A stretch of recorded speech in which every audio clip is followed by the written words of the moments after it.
Hi, I'm Randy Hollenbeck, and this is the Music Roundtable.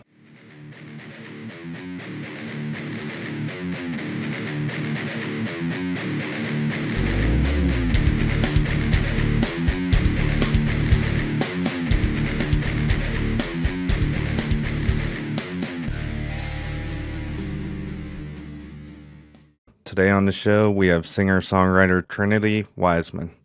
Hi, how are you? You say you want me, but you don't know. Only want what you can't hold. I was fine with me, myself, and I. Now you're spending all my time, and I can't take it anymore. Never wanted to be in your arms.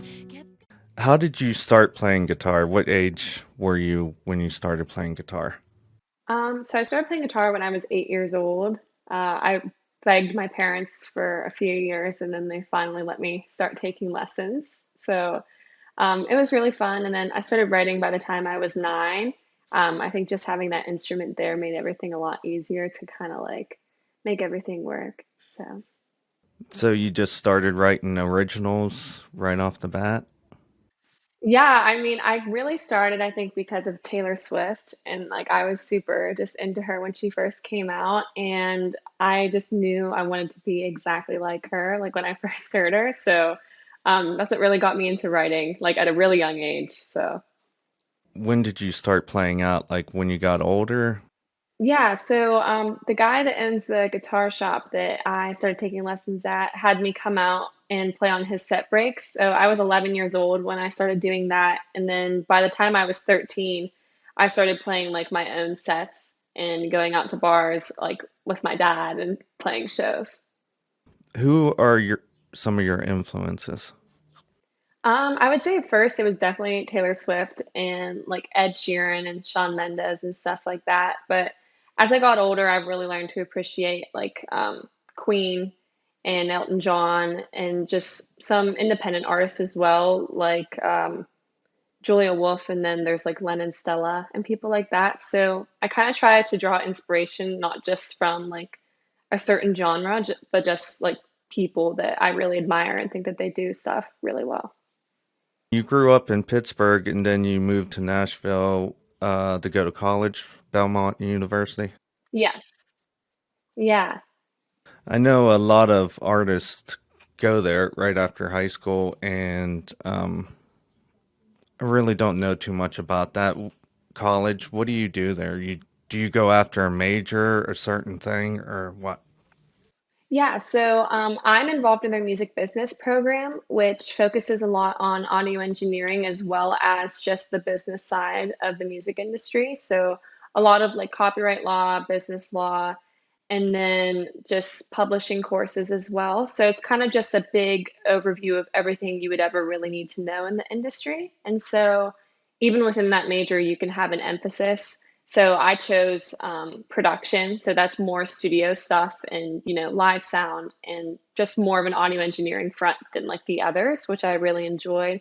And there are a lot of artists in the program. I know they have expanded so much over the past few years as well to do like songwriting majors and just stuff like that. So I think it's definitely a good place for someone to be that wants to actually know what they're getting into and they don't just want to jump on like the first deal that they receive without knowing anything about it.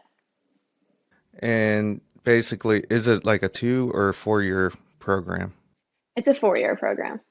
What have you done since the past year with the lockdown and the pandemic? Have you been able to play out still? Yeah, so it was kind of weird. I really come home over the summers to play shows, and like I bounce back and forth a lot. But I got sent home at the end of March, and so the first few months were honestly they were pretty tough. I like was trying to still be creative, and so I was doing a lot of writing, but obviously there were no shows really happening. And then once the summer rolled around, there were some shows, and then it ended up getting like locked down even more, which I'm sure you are very well aware of. But yeah, and then I started doing a project in I don't even know at the end of the summer, and I really wanted to just do an EP of stuff that I had written, with the exception of one song that I wrote with somebody else. And I spent a lot of those months of quarantine, like in the studio, just kind of recording and actually co-producing like my first project, which was really exciting. Do you just grab different people to come in and play, or do you have like a band in place? Yeah, so more so for this project, I had like kind of a combination of the two. So when I come home, I have like sort of a handful of players that I'll do full band shows with. I mean, a lot of the shows that I do are acoustic or it's just a two-piece band, but when I do big festivals or stuff like that, like I have these like handful of players that I normally gravitate towards. So some of them are on the EP, and then a select few as well. I kind of had to seek out because I didn't really know any like steel guitar players, and I was really seeking out that sound for like two of the songs. So I met someone, and he did an amazing job. So it was just a really good like collaborative experience, even though it wasn't finished until I was back at school and like I was kind of communicating over FaceTime and kind of meeting everyone that way a little bit. It was still just a really great experience, and it was really fun to watch it all unfold.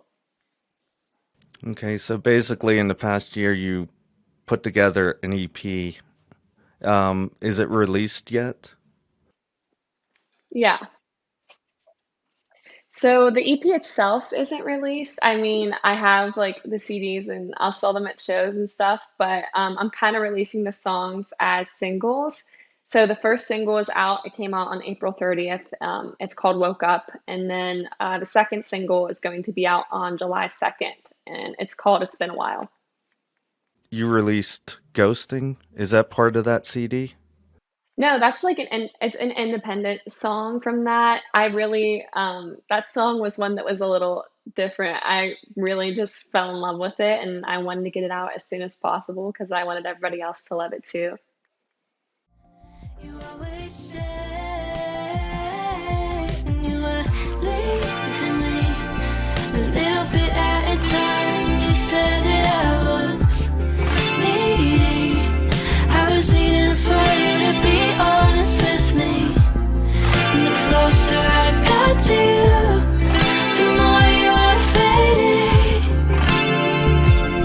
But you've always been better at ghosting, ghosting, ghosting, ghosting, ghosting, ghosting.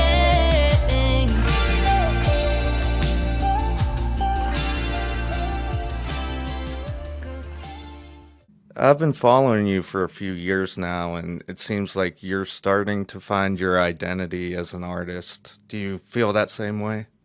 Yeah, definitely. I think for the first few years that I was in Nashville, like I don't think it was intentional, but I kind of felt like I was being put into a certain like box of an artist and just how I was supposed to, like what songs I was supposed to do and what type of songs I was supposed to write. And I definitely feel like over the past like year or 2 years, I've kind of really come into just being authentic to who I am, which has been just a really like liberating experience, especially now that I'm like actually releasing music that I'm really proud of. And I actually have a lot more in it, like co-producing it and playing the rhythm guitar. It's just really rewarding to finally feel like I'm like, yeah, this is me. Like the stuff from before, I still really adore. I love listening to it, but now I listen to the stuff and I'm like, yeah, like I really can see myself in the work that I'm putting out. Like you have more control over the whole thing and hands-on and everything.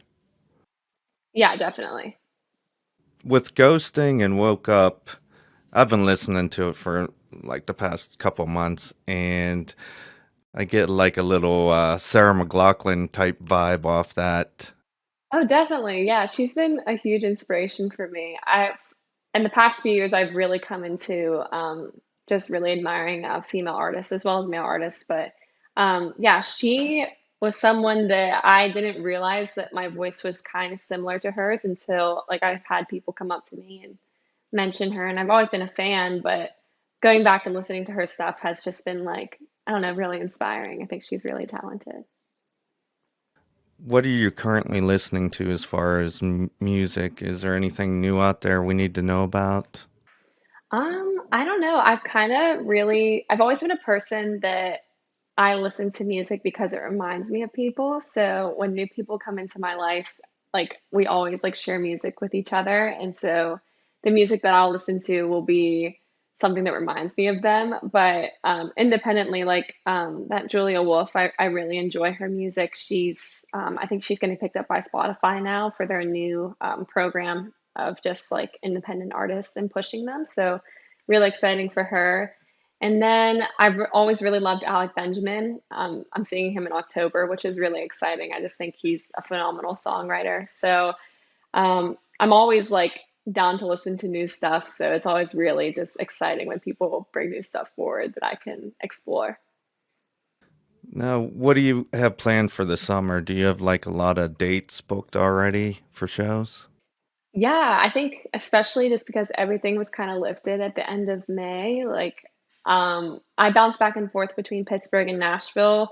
So I'm doing kind of like 10-day spurts like here and there. I'm actually in Pittsburgh right now because we have a bunch of upcoming shows this week. So it's been really exciting. It's definitely like rewarding now to have basically every open date booked that I'm home and just seeing how much it has changed since last summer. It's like I finally feel like things are getting back to normal a little bit, so that's really exciting. What was the first song you ever learned to play on guitar? Do you remember? I think it was Our Song by Taylor Swift. That was my first one. So yeah, I had a great guitar teacher. I would just bring in songs that I wanted to learn at the beginning, and then he would just kind of figure them out with me alongside him. So it was really fun. Of course, like the first five or six songs were all Taylor Swift, but eventually I branched out a little bit and learned some stuff from other artists. So, how long did you take lessons for? I would say I took them for like just rhythm guitar like 5 years or so. And then I took classical lessons for like 2 years, which I recommend to everyone that plays guitar because it just shows you a whole different side of the instrument that you never really would have explored. My classical guitar teacher actually plays the guitar upside down and backwards because he's left-handed, so he just plays right-handed guitars like upside down. It's a crazy thing to watch, but it was super just it really made me appreciate the guitar because I know you always kind of question if you should have picked up like keys or if you should have picked up something else, but it really just kind of showed me that the guitar is an instrument that I really love and there's a lot that you can do with it. How do you write a song? Do you usually like have like notes wrote in a notebook, or do you start with a guitar riff, or how do you go about doing that? It honestly depends on the song. I feel like some songs are just kind of asking to be written. If I like just am sitting down and I'm just playing some chords, sometimes stuff will just come to me and I will just write it in the notes app on my phone and I'll have a song in like less than an hour. But sometimes, like if I'm out and about, or always happen to me like when I'm on an airplane and I'll just think of a melody and I'll record it in my voice memos, or I'll think of a line that I'm like, oh, that'd be cool to write a song about, and I'll put that in my notes app. So it really depends. I've really tried to just become more versatile in that aspect, especially in co-writes and stuff as well, because some people are very set in one way of writing. So it's definitely been a journey to like adapt to everyone. But now I kind of feel like when I write by myself, it sort of just falls out of me. How could we get a hold of you? Facebook, Twitter, Instagram?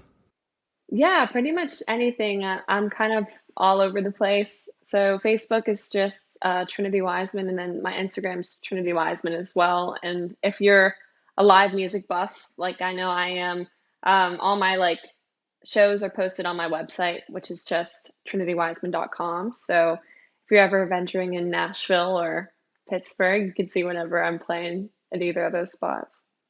Okay, so you like live stream every show you play then?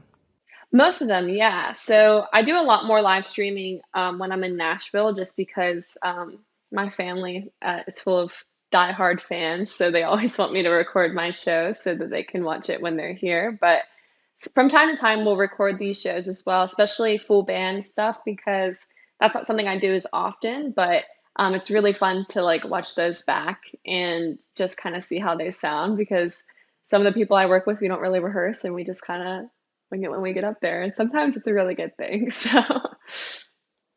Do you have anything to add before we go here? No, I mean, I thank you so much for having me. It's so nice to just kind of, talk about music for a little bit, especially after like the pandemic and everything. It's kind of nice to actually be like, yeah, things are happening again. You can come out and, actually see people perform.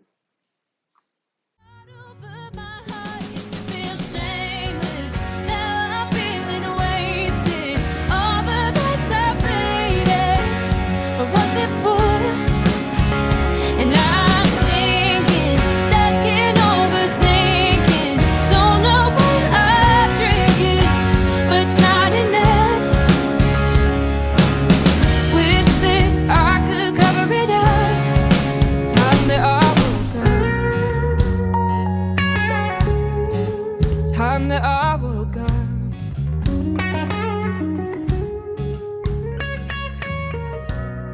Overstressing in the